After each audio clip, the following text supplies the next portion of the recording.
nurse in Southern Africa, Mimmie came to Australia as a skilled migrant and now has both a Master's in Public Health as well as a PhD. A high achiever, she also married an Australian Doctor of Medicine, adding to her family of 2 extraordinary young girls with a son. Dr. Mimmie is now a highly respected strategic thinker, advocate, author, public speaker, academic and board member of numerous health and women's organisations. How important is education to the migrant groups coming in? Absolutely. Education is the key to anything, because education is power. Knowledge is power. And when you can read and write, education is beyond reading and writing. However, when you read books in different fields of studies, you understand and you can synthesize material, then you're going to be able to contribute. And we know that if you educate a society, it doesn't matter what happens, they're going to always respond to things in a different way. Because sometimes when you see a lot of what is going on now in our society, it is as a result of ignorance. You've been here 17 years. Yeah. What changes have you noticed in terms of the multicultural makeup of Australia in those 17 years? So I think multiculturalism and the diversity of Victoria in particular and of Australia, I can see it's advanced.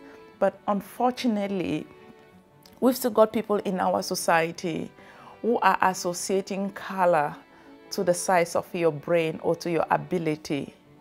It is not unusual when I've said, oh, I'm an academic, or I'm a lecturer, or this, and people are like, oh, really? And I can only associate that to being the fact that I'm a woman, but I'm a woman of color. And also, I think one of the good stories about multiculturalism here in Victoria is that if you've got capability, yes, there are challenges, but at least we've still got opportunities. When people talk to me a lot about racism, I say, absolutely there is racism, but let's also think about tribalism. Walk into some shops, and I don't want to stereotype any particular cultural groups, but just look at how many other migrant groups employ people from other migrant groups that are not their own. Just have a reflection about it. So for me, that is a problem in itself. It'd be fair to say, Mimmie, that the whatever dreams you had when you came to Australia, you've largely fulfilled? I think so, but I'm very aspirational. I always think I should set my bar very, very high, because that makes me to work hard. And yes, maybe I would say, yes, I have achieved a lot of what I set out to achieve, but I think there is still a lot more to achieve, because I like to achieve things that I'm going to help other people and to have impact in the society, you know, beyond Victoria, beyond Australia, you know, something to give back. I think for me that's very important. How have you talked to your own children about education and what you think is waiting for them here? Absolutely, education is absolutely important, and they've got different skills as well. But my advice to them is that have the degree, even if you don't need it, keep it as your plan B. What does the next 10 years bring?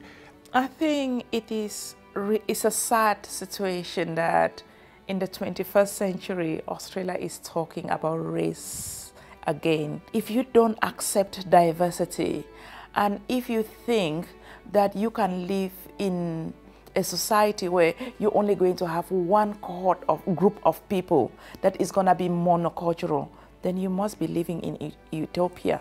Because, absolutely, because first, the world is shrinking every day.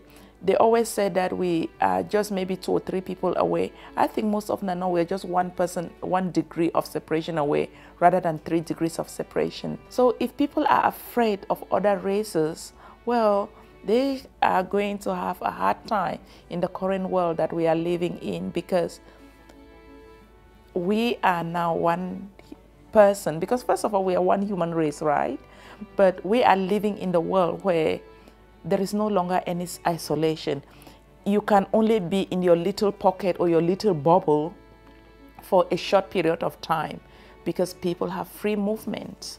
Yes, they always talk about globalization, which sometimes I say, is it globalization of goods or is it globalization of people? Since human beings have been on this planet, people have always moved. People are always going to move. The only reason Australia was populated from historic time or prehistoric times was because people moved out of Africa to Europe, to Asia, to Australia, and that migration has not stopped, and that migration will never stop.